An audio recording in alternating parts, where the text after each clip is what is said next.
बैद्यनाथ धाम, जहाँ तपस्या, करुणा और भक्ति का संगम होता है। देवघर की पवित्र भूमि आज से नहीं, सृष्टि के प्रारंभ से ही 36 कोस फैले इस घने जंगल में वायु भी शिव नाम की धुन पर थिरकती थी। पक्षी शमी वृक्ष की छाया में शिव तांडव का गीत गुनगुनाते और नदियां शिवलिंग को जल चढ़ाने की ललक में अविरल बहती।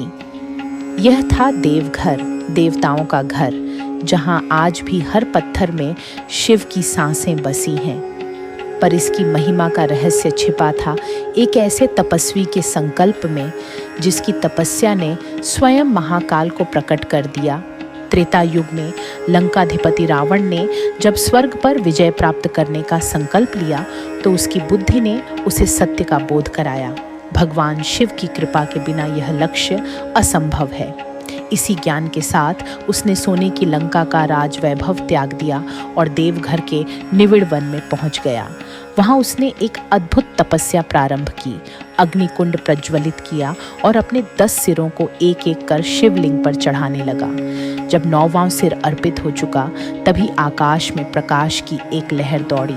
भगवान शिव प्रकट हुए, जिनके मुखमंडल पर दिव्य करुणा प्रकाशित हो रही थी। भगवान शिव ने कहा, रावण, तुम्हारी तपस्या की तीव्रता ने मुझे प्रसन्न कर दिया है। मांगो, किंतु यह स्मरण रखो, वरदान वही सार्थक होता है जो सृष्टि के कल्याण का साधन बने। रावण ने भगवान शिव के चरणों में शीश झुकाकर विनयपूर्वक निवेदन किया, प्रभु, यदि आपकी कृपा हो तो कृपया मुझे अमृत प्रदान करें, परंतु मेरी यह प्रार्थना भी है कि मेरी यह साधना और भक्ति सदैव आपके चरणों में अंकित रहे। भगवान शिव मुस्कुराए और उनकी वाणी में आश्वासन झलका, तथास्तु। इसी स्थान पर मैं वैद्यनाथ के रूप में स्थापित होऊंगा। जो कोई भी सच्चे हृदय से यहाँ आएगा, उसके समस्त कष्ट शारीरिक हों या आत्मिक, मैं स्वयं हर लूँगा। इतना कहकर भगवान शिव ने करुणा से रावण के सिरों को पुनर्जीवित किया। उस क्षण रावण की आंखों से अहंकार का आवरण सरक गया। उसने पहली बार अनुभव किया कि भगवान शिव की कृपा विजय नहीं, बल्कि शुद्ध भक्ति में निहित है। भगवान शिव के वचन सुनकर उसका हृदय भाव विभोर हो उठा और उसने पुनः प्रणाम किया, इस बार एक विनम्र भक्त के रूप में। रावण ने भगवान शिव के चरणों में नतमस्तक होकर विनीत स्वर में प्रार्थना की, हे भगवन, यदि आपकी अनुग्रह दृष्टि हो तो कृपया अपने आत्मलिंग को लंका ले जाने की अनुमति दें। मैं प्रतिदिन उसकी पूजा करूंगा और उसकी दिव्य ऊर्जा से मेरी प्रजा का कल्याण होगा।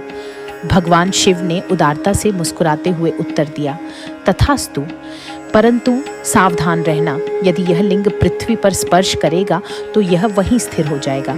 तुम्हें इसे निरंतर अपने हाथों में ही धारण करना होगा। रावण लिंग को हाथ में लेकर लंका की ओर चला, किंतु देवताओं में भय फैल गया। यदि रावण ने अमृतत्व पा लिया तो वह तीनों लोकों को पीड़ित करेगा। तब भगवान विष्णु ने एक योजना बनाई। उन्होंने एक वृद्ध ब्राह्मण का रूप धारण किया और रावण के मार्ग में आकर खड़े हो गए। उनकी वाणी में मिठास थी, पर नजरों में चतुराई। हे लंकेश, तुम्हारे माथे पर पसीना है और चेहरे पर व्याकुलता। लगता है तुम्हें किसी सहायता की आवश्यकता है। क्या यह लिंग मैं कुछ पल के लिए संभाल लूं? तुम नदी में हाथ मुंह धोकर तरोताजा हो लो। रावण को संदेह हुआ, पर ब्राह्मण की मासूमियत देखकर उसने स्वीकार कर लिया।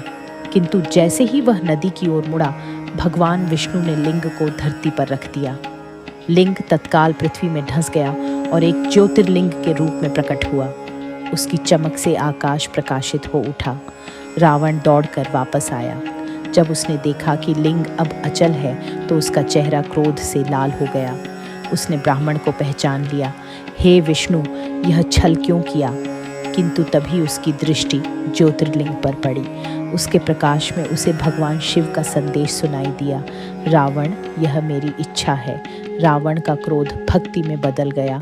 उसने शिवलिंग के समक्ष घुटने टेक दिए और हाथ जोड़कर कहा, प्रभु, आपकी माया अद्भुत है। यह स्थान सदैव तीर्थ बना रहे और मेरी यह भक्ति आपके चरणों में स्वीकार्य हो। तब भगवान शिव प्रकट हुए और बोले, रावण, तुम्हारी भक्ति से प्रसन्न होकर इस लिंग के एक अंश को तुम ले जा सकते हो। रावण ने लिंग के ऊपरी भाग को तोड़ा, जिसे उसने रावणेश्वर नाम देकर लंका में स्थापित किया, किंतु मूल ज्योतिर्लिंग वैद्यनाथ देवघर में ही स्थिर रहा। आज भी वैद्यनाथ मंदिर में रावण की मूर्ति शिव के बाईं ओर विराजमान है। यह उसके भक्त रूप का प्रतीक है, जो सिखाता है कि अहंकार का अंत भक्ति में ही होता है। समय की धारा में वैद्यनाथ ज्योतिर्लिंग धीरे धीरे विस्मृति के गर्भ में समा गया। जंगल की लताएं और जड़ें उसे ढकने लगीं, मानो प्रकृति स्वयं उस दिव्य रहस्य को सहेज रही हो।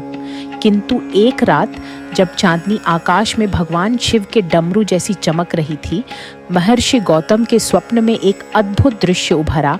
पृथ्वी के गर्भ से एक तेजोमय ज्योति उन्हें पुकार रही थी, जैसे कोई सोया हुआ सत्य जागने को बेचैन हो। ऋषि की आंखें खुलीं, पर मन में वही आवाज गूंज रही थी, मुझे बाहर निकालो, मैं यहाँ हूँ। उन्होंने देखा, उनकी कुटिया के पीछे की भूमि से सुनहरी रोशनी की किरणें फूट रही थीं। गौतम ऋषि ने अपने शिष्यों को बुलाया और कहा, आज से यहाँ खुदाई होगी। भगवान शिव ने स्वयं मुझे आदेश दिया है। दिन रात की मेहनत के बाद जब एक सुबह कुदाल की चोट से मिट्टी हटी, तो अचानक ज्योतिर्लिंग प्रकट हुआ। उसकी ज्योति इतनी तीव्र थी कि ऋषि और शिष्यों को आंखें झुकानी पड़ी। हवा में ओम का नाद गूंज उठा और आसपास के सारे वृक्षों ने झुककर प्रणाम किया, मानो प्रकृति भी भगवान शिव के सामने नतमस्तक हो रही हो। गौतम ऋषि ने आंसू भरी आंखों से लिंग को अक्षत और जल अर्पित किया। उसी रात भगवान शिव उनके स्वप्न में पुनः आए और बोले, गौतम, तुमने मेरी ज्योति को पुनर्जीवित किया। इस स्थान को अब रोग मुक्ति क्षेत्र का वरदान देता हूँ। जो भी सच्चे मन से यहाँ आएगा, उसके रोगों का नाश होगा। ऋषि ने प्रातःकाल एक सरल पर्णकुटी बनाई और नित्य पूजा आरंभ की। धीरे धीरे दूर दूर से लोग आने लगे, कोई रोगी, कोई भक्त, कोई जिज्ञासु। ज्योतिर्लिंग की महिमा फैलते फैलते यह स्थान वैद्यनाथ धाम के नाम से प्रसिद्ध हो गया। कहते हैं, आज भी रात के समय वहाँ ओम की ध्वनि सुनाई देती है, महर्षि गौतम की तपस्या की अमर प्रतिध्वनि। हर साल श्रावण की धूप में एक अद्भुत नज़ारा उभरता है। लाखों श्रद्धालु, पैरों में खून के छाले, माथे पर पसीना, पर आंखों में अटल विश्वास, सुल्तानगंज से गंगा जल लेकर 108 किलोमीटर की पदयात्रा पर निकलते हैं।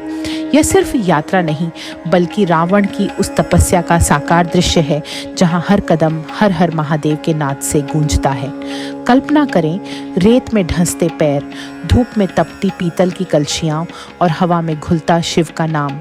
मानो हर श्रद्धालु खुद रावण बन गया हो, अपने अहंकार को काटकर भगवान शिव के चरणों में समर्पित होने को बेचैन।